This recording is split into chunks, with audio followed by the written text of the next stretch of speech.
जोहार दोस्तों, आज के इस वीडियो में हम लोग जानेंगे कि झारखंड की जो राजधानी रांची है, यहाँ पर एक मेला लगाया जाता है जिसको हम लोग रथ मेला के नाम से जानते हैं और जिस जगह पर ये मेला लगता है, वो जगन्नाथ मंदिर है दोस्तों। और इस जगन्नाथ मंदिर की स्थापना झारखंड की राजधानी रांची में क्यों की गई थी?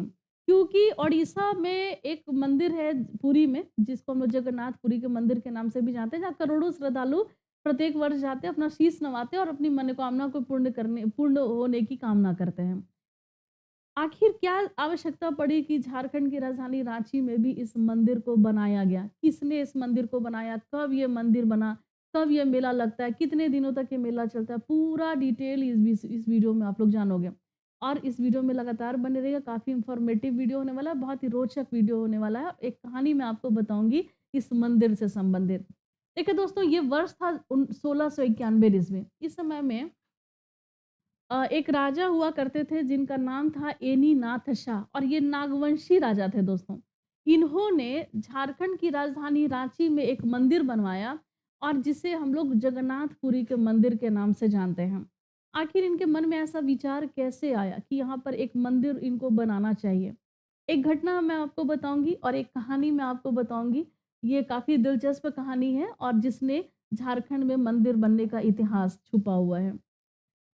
एक बार की बात है, एनीनाथ शाह जो थे वो उन्होंने तय किया कि मुझे दर्शन करने जाना है पुरी, जगन्नाथ भगवान जगन्नाथ का, जहाँ पर भगवान जगन्नाथ, बलराम और सुभद्रा जो हैं उनकी मूर्ति जो है वहाँ पर स्थापित है। तो इन्होंने सोचा कि चलो दर्शन करने जाते हैं, तो इन्होंने अपने नौकर से कहा कि चलो तुम भी साथ चलो मेरे। तो नौकर भी तैयार हो गया जाने के लिए क्योंकि दर्शन करना था इनको भी।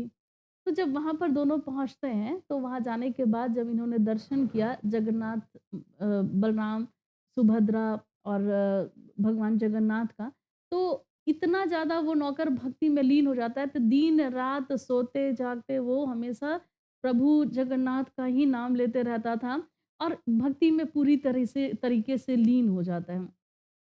एक बार की बात है, उसी यात्रा के दौरान जो राजा थे एनीशा, वो आराम कर रहे थे, विश्राम कर रहे थे। जितने भी कर्मचारी थे, नौकर थे, सभी नींद में थे, सभी सोए हुए थे। लेकिन ये जो नौकर था, इसको अचानक से इतनी तेज़ भूख लगी और भूख से ये पूरा तड़प रहा था। लग रहा था कि अब इसके प्राण चले जाएँगे। जब इसको ऐसा लगा कि अब मेरे प्राण जाने वाले हैं भूख से, तो इन्होंने प्रभु का नाम लेना शुरू किया, प्रभु जगन्नाथ का नाम लेना शुरू किया। ऐसे में प्रभु जगन्नाथ जो हैं वो वहाँ उपस्थित होते हैं और आते हैं और वो क्या करते हैं, नौकर को भोजन देते हैं खाने के लिए और उसकी भूख जो है वो मिटाते हैं। तो इससे जो नौकर होता है काफ़ी तृप्त हो जाता है और वो फिर मतलब ये जो घटना घटी, तो इसी बीच में एक बार क्या हुआ था कि एक दिन क्या हुआ था कि जो राजा इनी शाह थे, वो सोए हुए थे तो उनको सपने में भी जो है प्रभु जगन्नाथ जो है वो आते हैं। तो इन्होंने अपने नौकर से जब बताया कि देखो हमारे सपने में भगवान आए थे, तो उसने भी अपनी वो जो एक दिन पहले की जो घटना थी, जो नींद में मतलब जो भूख से ये तड़प रहा था और उन्होंने अपनी एक दिन की घटना जो है पहले की, उन्होंने राजा को सुनाई। जैसे ही राजा सुने, तो उन्होंने आपस में ये लोग वार्तालाप किए। फिर दूसरे दिन जब राजा सोते हैं, तो इनको स्वप्न आता है कि भगवान जो है वो प्रकट होते हैं इनके स्वप्न में और उन्होंने इनको कहा कि ऐसा करो कि तुम अपने जगह पर भी मुझे स्थापित करो और वहाँ भी मेरी पूजा अर्चना करो। तभी से जब वापस लौटे एनीशा रांची, तो इन्होंने जो धुरवा जगह है यहाँ पर, देखिए अभी हम लोग उसको रांची या धुरवा के नाम से जानते हैं, पहले ये नाम नहीं हुआ करता था। एनी शाह ने क्या किया, जब वहाँ रांची में पहुँचे तो यहाँ पर आकर के इन्होंने एक मंदिर बनवाया और यही मंदिर जो है वो जगन्नाथ मंदिर के नाम से आज विख्यात है चारों तरफ। लोग बहुत ही लोकप्रिय ये मंदिर है और इन्होंने स्थापित किया। स्थापना वर्ष जो था इसका, यही 1691 का स्थापना वर्ष था। ये प्राचीनतम मंदिर जो है आप देख रहे हैं। और अभी वर्तमान में इसके जो गर्भगृह है मंदिर का, इस ये गर्भगृह का जो तापमान है वो बहुत ज़्यादा ऊपर चला जा रहा है।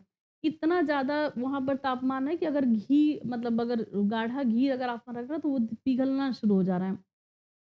बर्फ आप रख दे रहे हो तो मतलब कुछ ऐसी घटनाएँ घट रही हैं जो अकाल्पनिक घटनाएँ हैं या अविश्वसनीय हैं।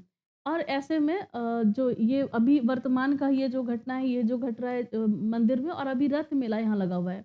तो यहाँ पर जो रथ मेला का आयोजन किया जाता है, जैसे कि ओडिशा के जगन्नाथपुरी में रथ मेला जब लगता है, उसी समय में यहाँ भी लगता है। आषाढ़ माह के शुक्ल पक्ष के द्वितीया को ये मेला लगता है और 7 दिनों तक ये मेला चलता है।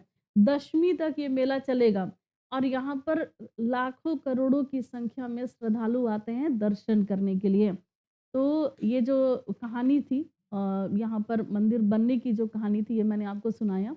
और जो यहाँ पर मंदिर स्थापित है इसमें भगवान जगन्नाथ, उनके भाई बलराम और उनकी बहन सुभद्रा, इन तीनों की ही मूर्तियाँ यहाँ पर लगाई गई हैं।